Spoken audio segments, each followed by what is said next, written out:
The Dr. Disrespect story just keeps getting worse, as today it was revealed from another Twitch employee that Dr. Disrespect knowingly sent explicit messages to a minor.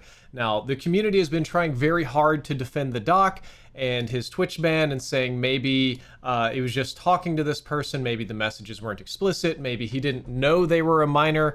But no, the information is coming out that Doc knew they were a minor. The person told them they were a minor. Doc wanted to continue anyway and kept sending explicit messages, which is just...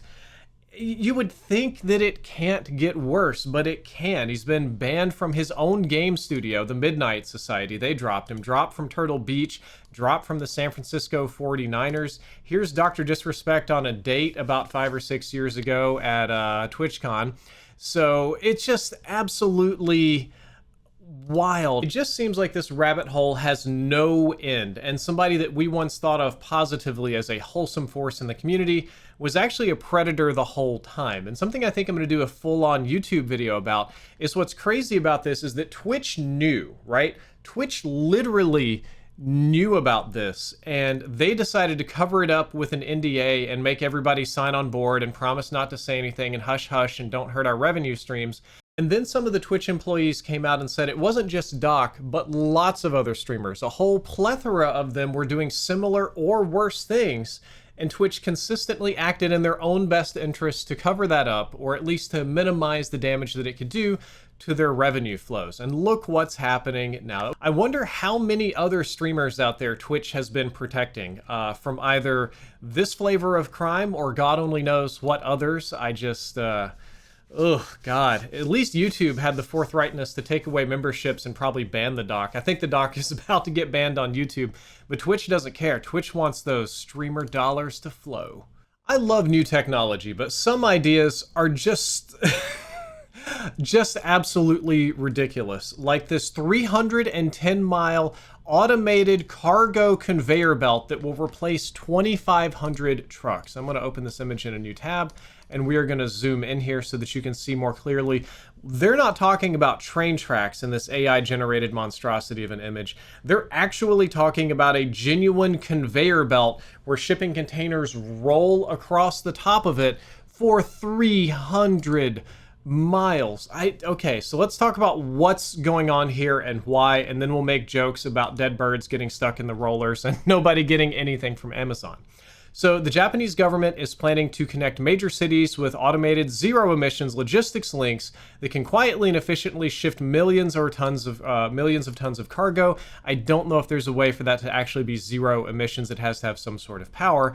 But the issue is that Japan is experiencing a population collapse, and it's foretelling severe labor shortages, and that's going to cause an issue with logistics. There's going to be less train operators, less truck drivers, less people to carry things, so they need more efficient ways to ship stuff.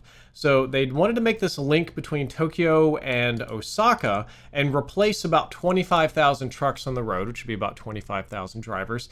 And in order to do that, they want to make a 500-kilometer or 310-mile conveyor belt. This is probably a more accurate image, although this is another AI-based image. Some sort of automated conveyor belt that just immediately ships this to where it needs to go. And the idea is that it can travel 300 miles or maybe even further once it hits a factory with automation before we need any human hands involved. But I gotta ask, why a conveyor belt?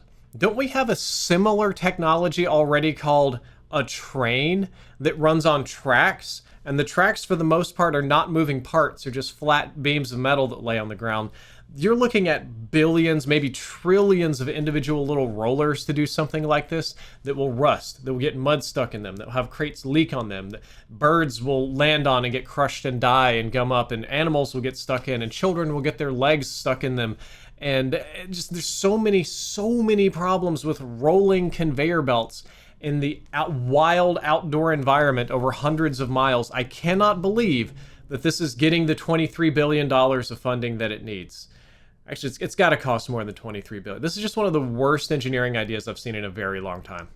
Bill Gates believes that AI can solve its own energy consumption problem. I wish I could tell you I was making this up, but Bill Gates is saying that AI-powered climate solutions will outweigh the energy consumption of data centers, and even saying that AI, I'm trying not to laugh, that AI green technology will also allow for more efficient use of electricity more than what the AI itself is using, that there will be AI solutions to AI's massive drain on power. And I just fundamentally do not believe that at all. I think that's total nonsense. Bill Gates said, let's not go overboard. He said, Bill Gates said data centers could globally increase the electricity usage by 2 to 6%. That's 6% more energy globally. And he says the question is, will AI accelerate a more than 6% reduction? And the answer is certainly. So Bill Gates believes that proper application of AI, smart grids, smart devices, smart on and off, something like that, will, or at least less work, less travel, less something, will offset the need for massive data centers. You know, one of these things that suck in like a whole city worth of power just to make that AI generated art for you. He says that proper use of this will allow us to have a more efficient energy grid and save in carbon and blah, blah, blah, blah, blah, blah, blah. This is a pure opinion piece. This isn't science. I don't believe that at all. That's the same as people saying that crypto would help solve the grid problem by storing power or trading energy credits in some way.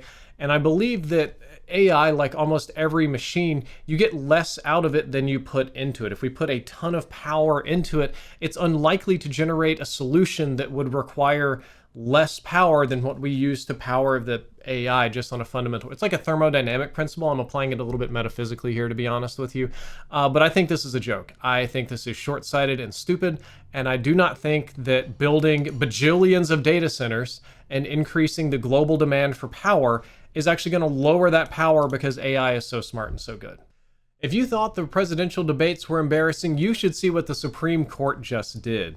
By overturning the long-standing Chevron decision, what they've managed to do is undercut federal regulators at almost every single agency. This impacts broadband internet by making it harder to enforce net neutrality, the right to repair your devices, environmental regulation, food safety, water safety, just tons and tons of things. And in a different decision that happened the same week, they also decided to allow cities to punish people for sleeping in public places, which is a fancy way to say that you can now make being homeless illegal, whereas previously we could not. It was not a crime to be homeless. Now it generally just is a crime to be homeless.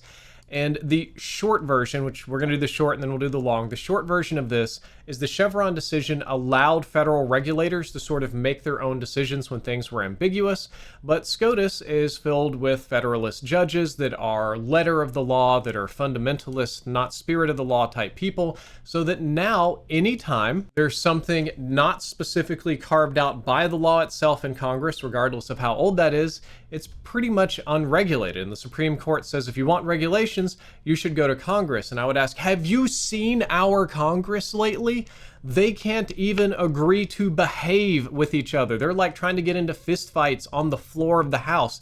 It's literally 50-50, the most divided and useless I've ever seen it in my life. This clown Congress that I'm using as a joke would probably get more legislation passed.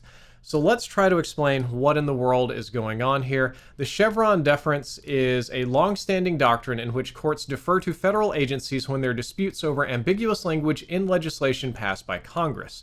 The underlying reasoning is that the subject matter experts within the agency are probably able to make more informed decisions than a judge recently assigned to the case.